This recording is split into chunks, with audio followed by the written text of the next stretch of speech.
வணக்கங்க. எல்லாரையும் பார்த்ததில் ரொம்ப சந்தோஷம் இருக்குது. இப்போ வேட்டையின் படத்தோட லான்ச் இவெண்ட்டில் வந்திருக்கோம். என்னை பொறுத்த வரைக்கும் கனவுல கூட நினச்சி பார்க்காத ஒரு பெரிய சந்தோஷம் இந்த படம்.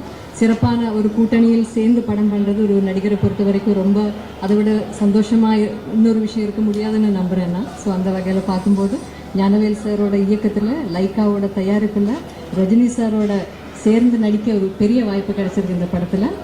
ஸோ என் கதாபாத்திரமும் ரொம்ப நல்லா இருக்குன்னு நான் நம்புகிறேன். ஸோ உங்களை மாதிரி நானும் இந்த படத்தை பெரிய ஸ்க்ரீனில் பார்க்குறதுக்கு ரொம்ப ஆவலாக காத்துட்ருக்கேன். உங்கள் எல்லாரோட சப்போர்ட்டுக்கும் ரொம்ப ரொம்ப ரொம்ப நன்றி. ரொம்ப சந்தோஷமாக தான் நாங்கள் ஷூட் பண்ணோம். ஸோ அது இந்த அளவுக்கு மக்களுக்கு ரொம்ப பிடிச்சிருக்கு, ரசித்து ரொம்ப ஓவர்வெல்மிங்கான ஃபீட்பேக் கொடுக்குறாங்க.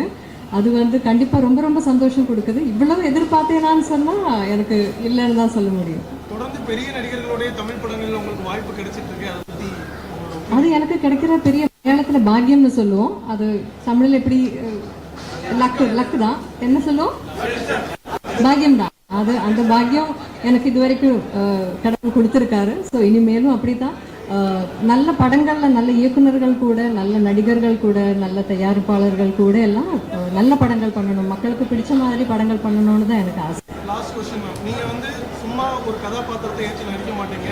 உங்களுக்கான கதாபாத்திரத்துக்கு முக்கியத்துவம் இருந்தால் தான் நடிப்பீங்க. இது ஒரு பெரிய ஸ்டார் காஸ்ட். உங்களுடைய கதாபாத்திரம் எந்த அளவுக்கு முக்கியமானதாக இருக்குது?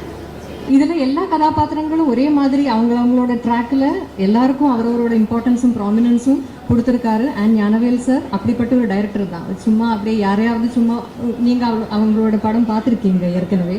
ஸோ அந்த இயக்குனர் மேலே எனக்கு கம்ப்ளீட்டாக நம்பிக்கை இருக்குது. ஸோ என் கதாபாத்திரமும் இந்த படத்தில் வர மற்ற கதாபாத்திரங்கள் மாதிரி it has due importance in the film.